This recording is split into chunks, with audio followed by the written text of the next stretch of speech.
jërëjëf internetu www.baoltimes.com ñu ñëwaat ak yéen seen émission en route vers les locales tey nag di masa coono ki nga xamante ni moo ko daan présenté souvent muy Alex dafa tawat ngeen ñaanal ko yàlla fëgg boppam mu jug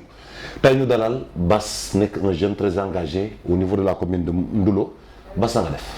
Mor maa ngi fi maa ngi lay nuyu di nuyu mbokk internautes yi nga xam ne ñu ngi seetaan ñëpp ci Baol Times di la jaajëfal ci invitation bi yàgg nañ ko sàkku mais tey la ko yàlla dogal. jërëjëf Bass dalal ak jàmm Bass investiture yi ñoo ngi jëm ci local en route vers les locales sax mooy émission bi partout au Sénégal il y a des problèmes commune boo dem investiture yi que soit au niveau surtout de la coalition Benno Bokk Yaakaar mais surtout ci coalition yu mag yu mel ni Yewwi Askan Wi ak Wallu Sénégal Ndoulo nan la fa réalité bi demee. waaw comme ni nga ko waxee partout au Sénégal je pense que agitation yi am na problème yi am na Ndoulo aussi nekkul exception investiture yi amoon na ay jafe-jafe ci dans toutes les coalitions moo xam Benno Bokk Yaakaar Wallu Sénégal peut-être que sax xanaa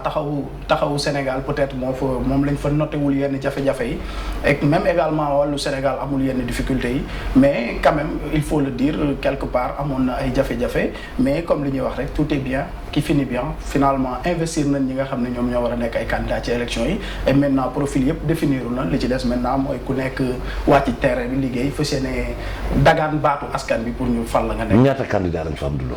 Ndoulo présentement je pense qu'on a 4 candidats ci li ma am ci information yu wóor benn bi mooy le maire sortant qui est candidat à sa propre succession. Il y a également le candidat de Wallu Sénégal nga xam ne mooy suñu candidat nga xam ne ñun moom lañ porté sa candidature. Serigne Mor Mbaye Cissé Sarr ma koy nuyu. Il y a également le candidat de la coalition Benno Bokk Yaakaar monsieur Amad Ly ñu koy nuyu de passage. Il y a également la candidature de monsieur Khalil Ndiaye. xam naa ni loolu lu lay surprendre lay doon. Khalil Ndiaye tamit candidat la. candidat la effectivement. ci ban bannière la nekkee. ci ànd defar Sénégal bu liste. frère Adama Faye effectivement. alors moom it finalement foofu la mujjee demee parce que réalité politique comme li ñu koy waxee au niveau de. mais kon finalement division am na. parce que ni nga jot a cité nii mais vraiment qui sont à la conquête de la municipalité division am na ñoo xam ne ñoo bokkoon jékki-jékki tas division am na mais fenn la division amee muy coalition Benno Bokk Yaakaar. je pense que la fa xew ñun en tant que peut-être ñoo xamante ni dañ ko doon suivre de loin am nañ lu ñu ci naqari parce que aussi politique je pense que c'est vrai que dafa am ay réalités boppam mais ça ne veut pas dire pour autant que aussi dañuy perdre suñu dañuy am yenn conduite wala yenn comportement yoo xamante ni du rafet parce que tey aujourd'hui c'est vrai que c'est le président de la République mooy seen président au parti moom moo jiite coalition bi moom mooy désigner ku nekk mu teg la fam lu yaakaar ni xëy na mën nga gagner mais ça ne veut pas dire pour autant que aussi ñi nga xam ne ñoo fa nekk séq géewu politique bi aussi duñu jéem a xool naka lañ koy àndee parce que quoi qu'on puisse dire tey la personne qui a été investie je n'ai rien contre lui ndax man bon j'avoue que suma sañoon du gagner suma candidat mooy gagner mais man jàpp naa ni c'est pas parce que c'est le président de la République moo la désigné rek impérativement kon man la war a doon non je pense que lui à ce niveau ñi nga xam ne ñu ngi woon ci biir parti bi nekk ci biir coalition bi yàgg investir sur le terrain boobu ba léegi définir seen ay candidature ñi xamee leen ko je pense que la logique voudrait que au moins ñooñu nga xam ne ñoom sax bokkoon na ci ñoo xamante ni ñoo daan porter candidature ñooñu mu jàppale leen pour que ñu investir leen mais à ma grande surprise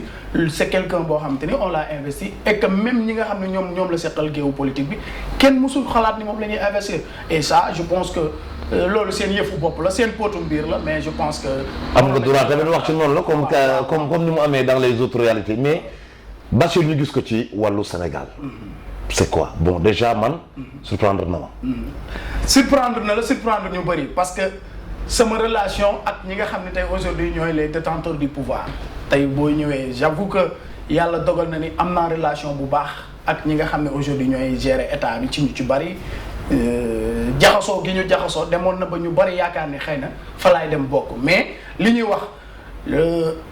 personnellement je n'ai jamais eu de conviction politique man suma engagement a toujours été citoyen mais arrivé à un certain moment on se dit que l'engagement citoyen ne suffit plus il nous faut nous engager politiquement pour pouvoir changer les donnes et loolu tey jàpp nañ ni engagement politique soo koy def yaa ngi war a tàmbalee ci sa localité yaa ngi war a tàmbalee ci base bi te aujourd'hui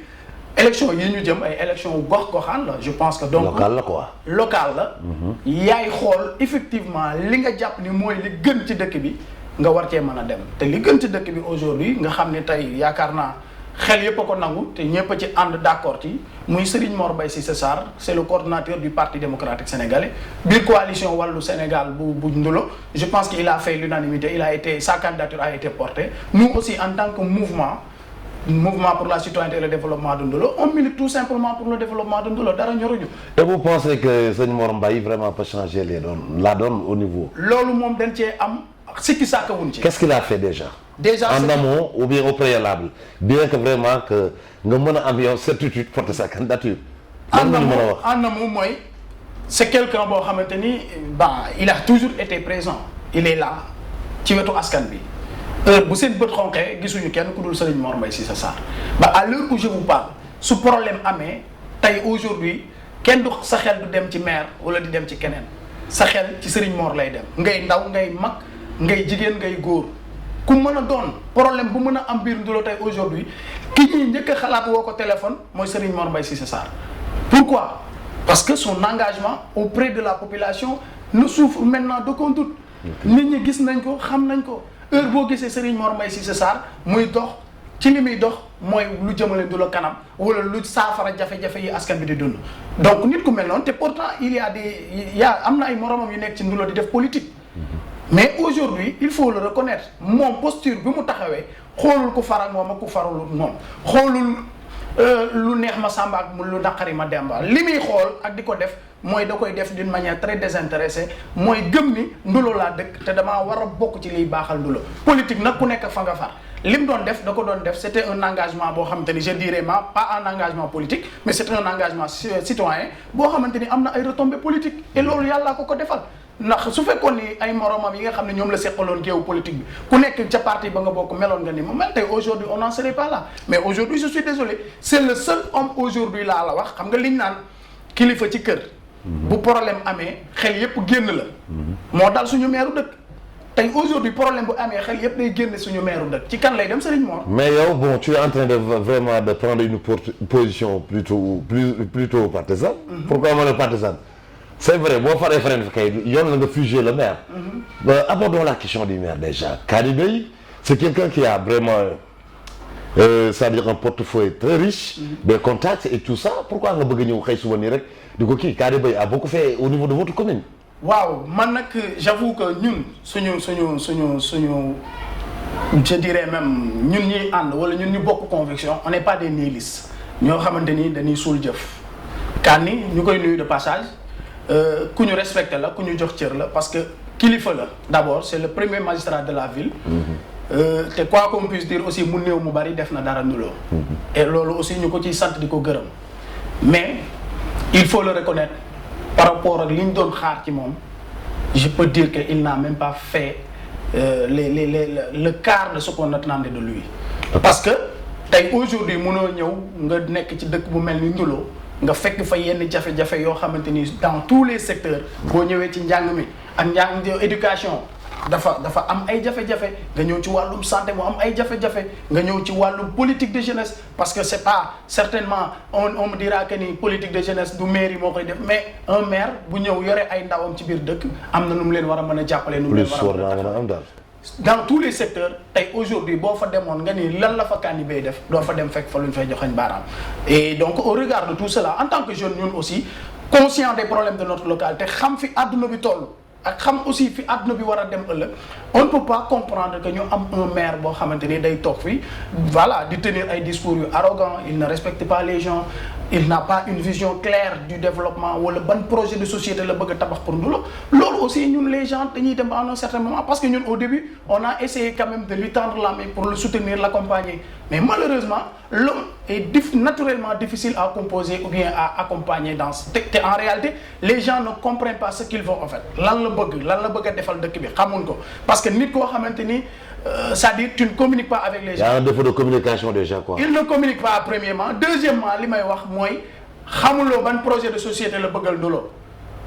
Quelqu'un qui est en mal avec les autorités administratives, quelqu'un qui est en mal avec les autorités religieuses, quelqu'un qui est en mal avec la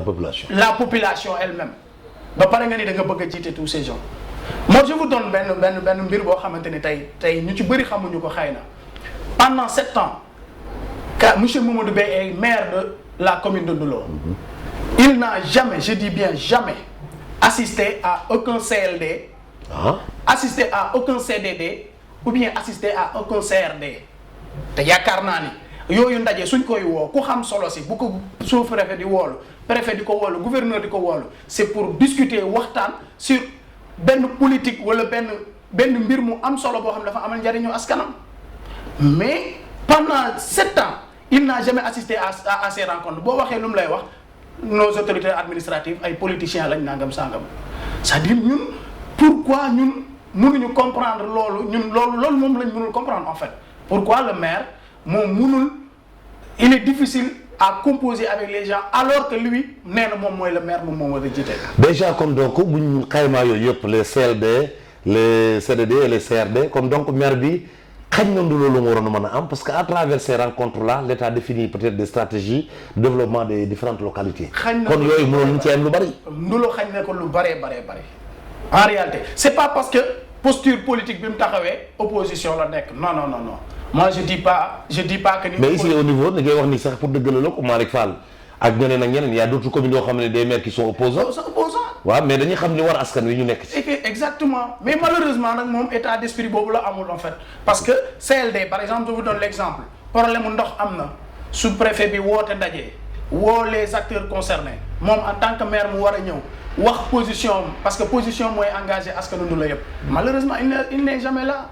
il envoie toujours son adjoint te adjoint bi bu ñëwee il ne prend jamais une décision boo xamante ni tey da nga ci mën a sukkandiku wala lu wóor parce que xam na ni moom ay pouvoir am yi ko maire bi jox bariwul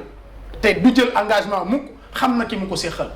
donc pour vous dire que il est temps aussi quelque part que waa Ndoulo comprendre que ni les gens acharné wuñu ci kaw Kandibé pour le simple plaisir wala critiquer wuñ Kandibé pour le simple plaisir dañ koy critiquer parce que li nga xam ne moom n'est pas l'homme idéal pour Ndoulo ak fi jamono toll en réalité. jërëjëf en direct en route vers les locales fii ci Baol Times TV tey ñu doon nag sëñ Bass yaakaar naa ne émission bi émission bu doy waar lay doon man damay ragal un peu gars yi teg na ne je suis vraiment à tes côtés parce que copinage bi ñu gis wala loolu mais yaakaar naa ne nañ ko lire objectivement tey jii bu ñu wax Ndoulo ca kanam amoon na fi mu nekk vraiment une association ou bien un mouvement boo xam ne nii Ndoulo yëpp a ci nekk tey ñooñu fa la dérangé yow nga bokkoon ci. waaw Ndoulo ca kanam d'abord je précise que c'était un mouvement apolitique. waaw parce que dañu toog xool ni dëkk bi dara demul. ñi nga xam ne ils sont dépositaires de mandat électif ñu fal leen. ñuy équipe municipale ak le maire ñoom ñëpp a démissionné de leur mission. liggéeyuñu dara pour dëkk bi. Ndoulo ca kanam jeune ma koy nuyuwaale ku tudd Julle Soumaré Diop toog xalaat ne pourquoi pas créer loo xamante ni day fédérer toutes les forces yi nekk ci dëkk bi moo xam ñuy politique ak ñi politiqueul ci la ñu ko créer ajouté ci ñëpp ku ñu xalaat ni bëgg nga cee dugg ñu dugal la ci benn groupe la groupe WhatsApp yi comme ni muy demee ku am sa xalaat ne dëkk bi kat lëndëm na ñu ne lu ñu war a def ñu ne nan jéem a xool nu ñu cotiser jënd ay lampe kenn ku nekk ñu am suñu trésorière aw bay ñuy verser foofu xaalis bu montant bu matee ñu dem jëndi ay lampe defar suñu nee dëkk bi kat ambulance bi panne na ñu ne ñaata moo koy defar ñu daal di yabal ñi nga xam ne xam nañ ci xam-xam nekk ci biir groupe bi ñu dem saytu ko bu ñu paree ñu wax ñu coût bi c'est combien ñu daal di dajale suñu xaalis daal di koy dem defar ji en fait loolu mooy idée wu Ndoulo ca kanam et yàlla suñu borom teg ci loxo aussi wax dëgg fa yàlla am ba ñu tàmbalee pendant une année je dirais boo xamante ni d'exercice li ñu ci def ci ay réalisations je peux dire que pendant 6 ans maire bi nekk fi deful lu toll noonu et je pèse bien mes mots parce que imaginez mi ngi tàmbalee ci ay bancs publics yi nekk ci garage bi mu jugee ci banc public boobu ñu ngi defar ambulance bi bëggoon a defar ambulance bi yàqu bi fa nekk maire bi déggu ko daw ne da koy dem defar ji ñu ne ko alhamdulilah ñun objectif bi mooy na defaru ak ku ko mën a defar nekkul ci ay considération politique yaay le maire loolu mooy sa mission da ko war a def mu dem finalement ba loolu mu jéewu koo defar mais après diggante bi suñu un membre boo xamante ni basé en Italie Adji Mohamed Diagne ñu koy remercier di ko nuyu aussi yónnee fi matériel médical d'une valeur de 30 millions ñu def ko ci conteneur indi ko wàcce ko à Ndoulo ambulance et tout te wax dëgg yàlla am loolu nekk loo xam dafa rëy ci ñun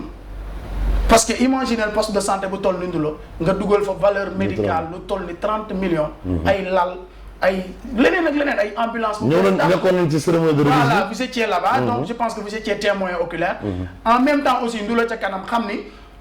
jigéen ñi buñ tollee ci yenn diggante yi day jafe coono bi ñuy daj di ñëw njaareem wala des fois ñu programmer leen pour seeni def ay échographie yooyu Ndoulo ca kanam ne pourquoi pas ñu ànd ak ñi nga xam ne xalaatoon nañ ko pour jënd appareil échographie waa fàttali ko démb ñu leen di nuyu di leen jaar. wax dëgg yàlla am ñu dajale loolu askanu Ndoulo dajale waat seen xaalis ba mu mat 2 millions man nii maa jëndi woon appareil bi bu ñëwee ñu teg ko au service de la population tey aujourd'hui demal dans tout le département de Diourbel je précise sauf la commune de Diourbel amul benn commune rurale booy dugg fekk fa appareil échographie Ndoulo rek moo ci am appareil échographie. mais loolu sag la. ku ko def Ndoulo ca kanam. où est le maire pendant tout ce temps. donc pour vous dire que affaire bi du doonu loolu te pour vous dire li ñu bari xamul woon aussi. le maire man nit ki mën naa bañ a comprendre nga ni man su may liggéey man rek maay liggéey mais bu keneen bëggee def waaye jàppale ko. imaginez matériel médical bu toll noonu war a jóge bitim réew ñëw fii waa ji ba mu ko defaree ba def ko ci conteneur mat na plus de 2 ans 3 ans topp ko ci benn lettre boo xamante ni lettre d'acceptation de donation la. mairie bi war koo bind signé ko. pour moom war koo mën a jox partenaire am bi ko jox. buy wane ni askanu Ndoulo pare nañ pour accepter don bi nga xam ni ville de Lecce pare na pour defal leen ko mais le maire dafa bañ. déedéet waay. dafa bañ pendant 3 ans waa ji di ko ci topp ba ñun ñoo def engagement boobu Ndoulo ca kanam bind ko jox ko mais ku bëgg dëkkam dina def loolu. te ni Gani Bey bëgg na Ndoulo c'est-à-dire il faut que les gens aussi ñu raisonner. comprendre xam li nit ñi di wax lycée mu ne Serigne Mbaye Thiam c'est son ami Serigne Mbaye Thiam ñaata année mu nekk ministre de l'éducation il n'a jamais su exploiter loolu pour que Ndoulo am lycée ñun ñu topp ci ànd ci ak ñun ci war a àndal les acteurs de l'éducation yi fa nekk lu mel ni le principal bu Ndoulo ak Amadou Fall Sagna ak seeni collègues ku mel ni Adama Gaye ku mel ni Massila Ndiaye ñu nekk ci di liggéey ba dara desu ci ñoom ñu solliciter appui Ndoulo ca kanam pour que liñ bëgg ñu mën koo am ñu demander le maire pour que mu defal leen benn lettre boo xamante ni day wane ni parce que ministre bi loolu la tegoon comme condition. pour ñu ériger leen seen CM en lycée il faut que ngeen bindal ñu benn lettre bu ñuy wanal ni di ngeen engagé wu tabax ñaari classe fii ak déwén. ñu wax ko le maire parce que ñu nit bëgguñu teggi tànk bëgguñu def loo xamante ni ëllëg danañ ñu jàmm c'est le premier magistrat de la ville Ndoulo ca kanam dafa apolitique kon lu ñuy def. jaar biñ ko saisir il a refusé d'écrire cette lettre. yow askan Ndoulo soxla lycée ak fi jamono toll nga xam ni seeni doom dañuy dem Mbàkke. te ba léegi ci refus boobu la nekk. dafa bañ ba ñun ñoo jëlaat suñu engagement bind ko li may wax les preuves sont là Ndoulo xam nañ ko bind lettre bi jox ko ñoom Amadou Fall Sagna ak ñoom le directeur monsieur Mboup pour que ñoom ñu dem yóbbul ko le principal le ministre de l'éducation. ci loolu la sukkandiku ba valider suñu lycée Ndoulo tey alhamdulilah am na lycée. Ndoulo am na lycée c'est fonctionnel cette année-ci seconde bi ren lay ubbi. te su amee grâce à mouvement Ndoulo ca kanam ak acteurs yi nga xam ni c'est des gens c'est des gens yu ñu affecté foofu. kon daal yaakaar naa local yi waa Ndoulo bu dee damay dégg yëpp ak li ngeen di wax ni mooy tout sauf le maire sortant. man de wax dëgg fa yàlla jàpp naa ni guddi yi état d'esprit boobu la waa Ndoulo war a yor.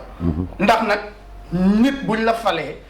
tey nga yaakaar naa nga war a nekk à notre service lañ la falee jariñoo ñu ko toll na foo xamante ni ñun dañoo war a jël suñu responsabilité jëlee la fi. teg fi koo xamante ni au moins mi ngi ci suñu ay services dañu jàppale et je pense que loolu aussi prise de conscience boobu waa Ndoulo def nañ ko te xam nañ ko aussi parce que pendant cette année je pense que ni liñ fi jot a dund wala liñ fi jot a gis en une année war na leen a doy sëkk pour ñu xam ni jeunesse bii nii war nañoo mën a am ci ñoom yaakaar parce que nag mag ñaa ngi koy wax pendant des années lu ñu mësul réussir ci dajale ko ci mbooloo ak réussir ko ci ay mbir yéen en une année seen génération réussir na ko donc loolu je pense que ni confiance boobu ñu am ba di ñu accompagner di ñu jàppale tey la rawati ndax nag liñ naan kuy raam di la yóbbu su taxawee nag kenn xamul fu mu jëm ak yow. Ndoulo ca kanam je pense que jeunes ya fa nekk def nañ seen i preuve ba tey ñu war leen a mën a wóolu war leen a mën a jox mairie bi. jërëjëf Bass jërëjëf mbokku internetu www.baoltimes.com ak ñi nga xam ne ñoo ñuy suivre ci chaîne YouTube boobu di Baol Times TV tey ñu dalal Bass vraiment c'est un plaisir ñu xam lu bëri budget Ndoulo bi ñu mujjee voté. bu ñu ko doon xayma ci ñaata la toll. J'avoue que je maîtrise pas ces données. Parce que aussi man tolloon nay jamono j'avais écrit une note pour que ñu jox ñu budget année yi passé pour que ñu. en tant que citoyen ñu war la kaa jox tamit c'est ton devoir aussi et ton droit. Il a refusé. Encore. Il a refusé catégoriquement et je parle sous le contrôle du secrétaire municipal mais il a fallu que lettre boobu bi mu duggee ci seen municipalité bi biñ ci jotee yëngal na foofu donte tontuwuñu ma te joxuñ ma li ma bëgg it mais yëngal na foofu. Ce qui veut dire que ni ñuy yoree suñu alalu dëkk sax les gens bàyyiwuñ ci xel mais man gëm naa ni c'est maanaam c'est une gestion nébuleuse en fait parce que man mënuma comprendre parce que dañ koy wax acte 3 de la décentralisation dafa néewal doole non mais début bi biñ koy xalaat amoon na ay insuffisances. mais avec le temps aussi nañu wax. y a des progrès quoi. am nay progrès. tey aujourd'hui maire yi ku ci bëgg a liggéey mën nga liggéey. am nga say fonds propres am nga say fonds de dotation yu la état bi di alloué. donc je pense que tey état maire bu ci bëgg liggéey sa dëkk mën ngaa liggéey tey commune bu mel ni toll ni du la wax dëgg yàlla am. mënuñ ne néew na doole yenn ñàkk néew doole yi. parce que tey dans tout le département de Diourbel boo ci jëlee la commune de Diourbel bi nga xam ne mooy chef-lieu de département. je pense que ni doo ci tegaat beneen commune bu dul Ndulo. de par sa position géographique. de par sa position boo xamante ni tey daf ko permettre mu mën a am yenn ressources yi ci ay recettes municipales ak leneen ak leneen. donc man franchement du point de vue finance bi ak du point de vue budget ni mu koy doxalee di ko dérouler. il a verrouillé ça à un tel enseigne que les gens ne peuvent même pas avoir une idée wala xam nan la yore suñu alalu dëkk loolu nga xam ne aussi yaakaar naa ni lu fi war a jeex la. parce que xaalis bi suñu xaalis la. du xaalisam moom. askanu Ndulo ñoo koy liggéey di ko jox. est-ce que avec Serigne Mor Mbaye Sarr on peut attendre à une gestion transparente. Transparente, limpide et claire parce que déjà l'homme l'est. C'est un homme transparent, c'est un homme limpide, c'est un homme très clair. bañ na ko ba. man de wax dëgg yàlla am l'homme je l'ai jamais fréquenté yàlla dogal na ni pendant ces 1 an et demi laa ko xam te xam ngi yëpp ci liggéeyu dëkk bi la ñu xamante ñu jaxasoo miinante may suivre ses actions muy suivre samay actions mais très sincèrement c'est un homme c'est-à-dire qui m'inspire confiance et que yaakaar naa du man rek askanu Ndulo xam nañ ne sëñ Mor Sarr c'est un homme intègre et c'est un homme boo xamante ne tey qui inspire beaucoup de confiance parce que nag doomu daara la. en fait doomu daara la jàng na xam na génn na dem na bitim réew def fa ay at ñibbisi am benn expérience bu mu capitaliser xam àdduna nu muy doxee xam àdduna fu mu toll ak fan la war a dem. nekk nit koo xamante ni il est engagé serviable donc je pense que tey en matière de naka la ñu yoree suñu alalu dëkk loolu moom man je pense que du ma ci douter leneen li nga xam ne xëy na moom la gars yi di douter ay jàng naa jàngul indil débat moi je pense que loolu ñun war nañoo sax dépasser loolu parce que la compétence nekkul ci ay diplôme la compétence nekkul ci juddu la compétence nekkul ci daraja wala leneen compétence ci nit la nit ki moo koy wutal boppam. expérience tey mën nga bañ a jàng mën nga bañ a am benn diplôme mais tey nga mën a liggéey loo xamante ni le professeur wala l'agrégé sax du ko mën. ci cadre boobu yaakaar naa ne sëñ Mor nañ ko dalal fii bu neexee yàlla après la publication les publications des listes. parce que y a une émission boo xam ne ni Baol Times def nañ ko dédié ko au candidat muy face au candidat nga xam ne bu njëkkee waroon ñoo mën a xaymaal seen programme wax ñu tuuti tamit seen parcours bi ci jiitu parcours bi lay doon. nit ki xam fi nga jaar parce que expérience bi du ay diplôme rek loolu ci soxla ñaareel bi ponk bi di doon li nga xamante ni dañuy décliner ce programme troisième point bi ñu xool yaa vraiment existence bi nga war a dundee ak askan bi nan lay demee bas ñoo ngi waaj yëkkati jotaay bi mënuñu kaa yëkkati sa nga ñu dugg ci au niveau du département investisseurs yi am na fépp partout tamit dans le département particulièrement au niveau de la commune de Diourbel mu nekk daanaka sa commune Ndulo nga dëkk mais fii daanaka sa commune la am nañ fi wàllu Sénégal ñu indiwaat le duo gagnant entre Khadim Gueye et Malick Fall. gars yi di ragal seen romb 2014 par rapport ak APR tamit ren ñu indi Moustapha Gueye indi ki nga xamante ni mooy Dame Diop. nga dem fii gis benn candidat de la jeunesse mu réclame muy Diomaye Diop. gisu koo xam ne tamit ci tribunal bi nekk yàgg defar nit ñi service muy wet yu bëggee yi boo xoolee yooyu yëpp may sa ñi nga nekk ci wet gi ak Pape Thiam. yow loolu nga gisee investir Diourbel yi nan nga gisee tey jii élection yi jëm. waaw j'avoue que ay élections yu nar a nekk. surtout. pour l'avenir politique. de certaines personnalités yoo xam ne ni ñu ngi fi.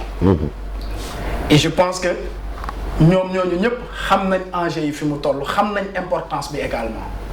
moo tax kenn ku nekk ci ñoom il ne ménage aucun effort pour que yàlla suñu borom may ko ndam ci élection yi.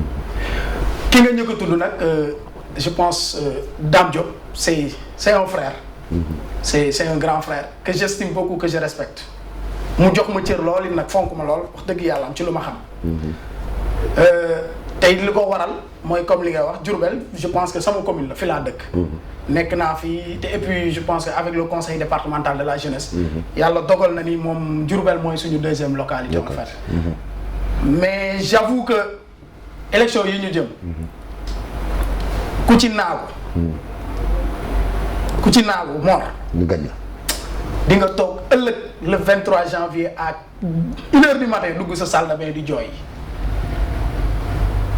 ndax Mor bu ñu fàtte ni askan bi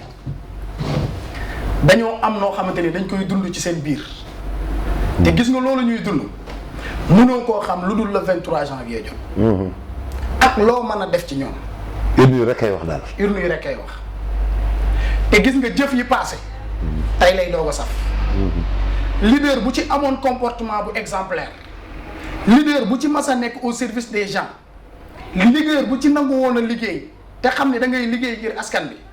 tey aujourd'hui je suis sûr et certain que ni di nga jot sa payoor. askan bi danañ la wóolu danañ la fay. par contre leader bu ci jàppee woon ni yow vous êtes quelqu'un boo xamante ni. affaire bi yow la yaa fi nekk non après di nga comprendre quoi.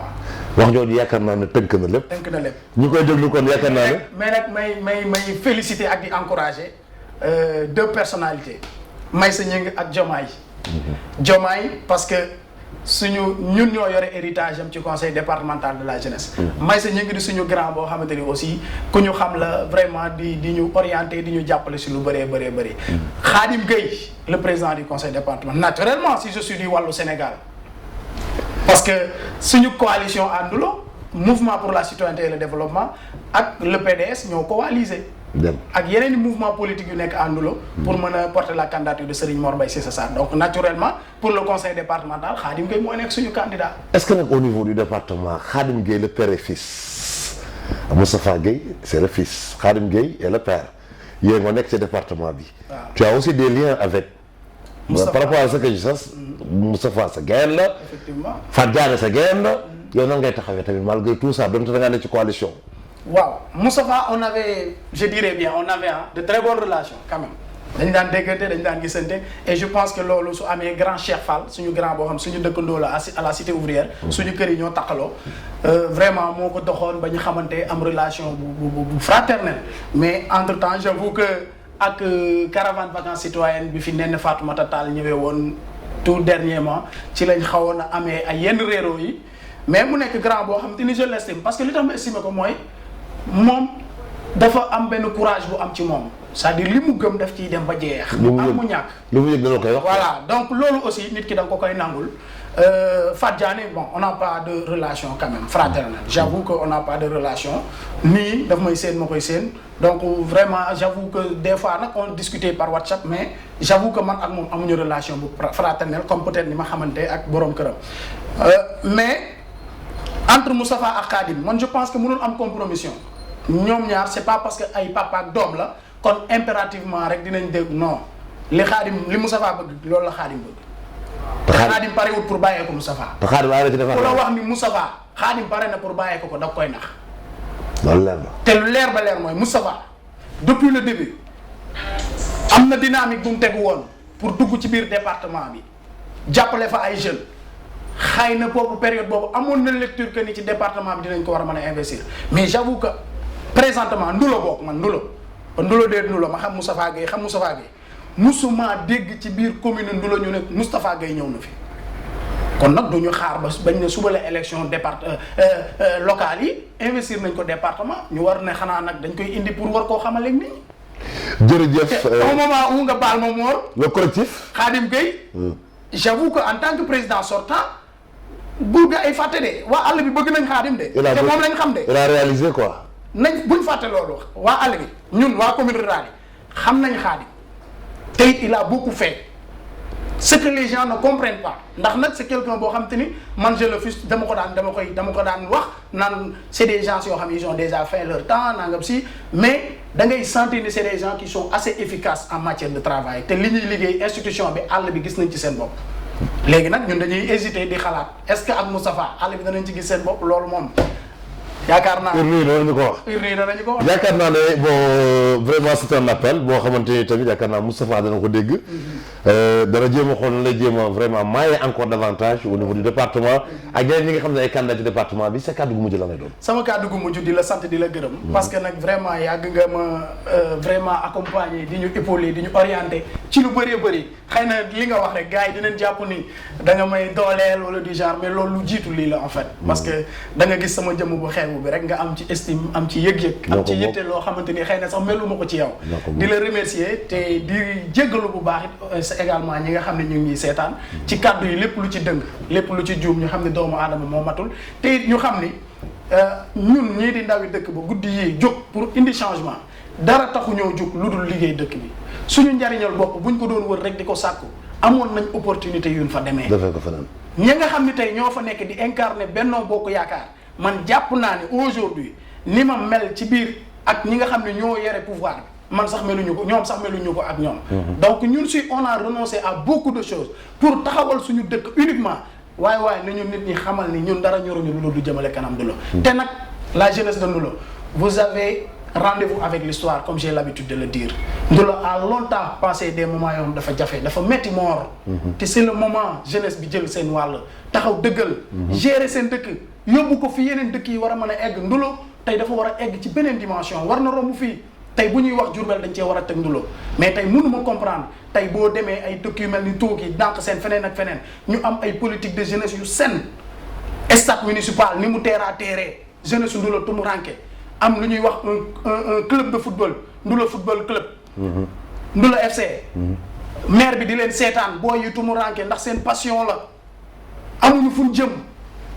infrastructure de jeunesse nga xool jeunes yi en matière de formation en matière d'emploi poste de santé bi la nga war a joxe subvention pour accompagner ko ñu jëndee ko ay médicaments dimbalee ko nga bañ di ko wàññi d'une année à l'autre case des tout petits boo demee le directeur Cheikh Mbaye mu ngi koy nuyu muy dund lu metti ndax yor ay xale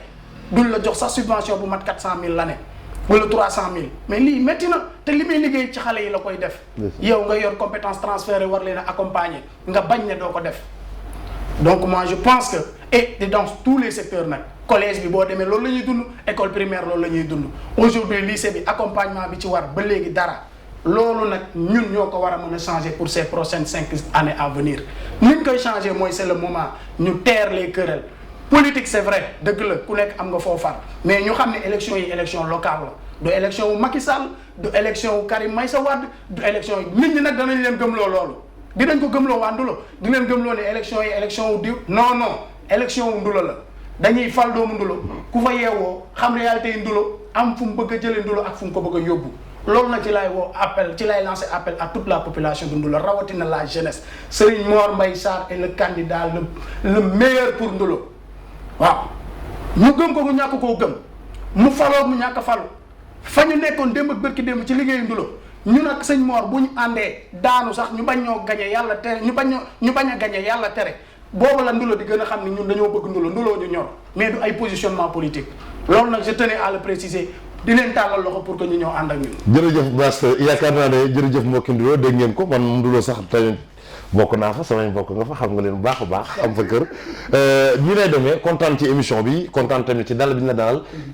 clarification yi nga xamante ni indi nga ko yaakaar naa du ñàkk na jox kaddu ki nga xamante ni tamit mooy maire bi moom mu indi ñu leeral avant ñu dugg ci face au candidat ak à l'heure du bilan bi nga xam ne war nañoo tirer le bilan fii lañu yem ak yéen seen émission en route vers les locales ki ñu ko doon présenté di Mor Sène ki ñu daloon di Bass ki nekk ci caméra bi di Fanta Sidibé di leen jox dox daje ci beneen numéro ak beneen invité jërë ngeen jëf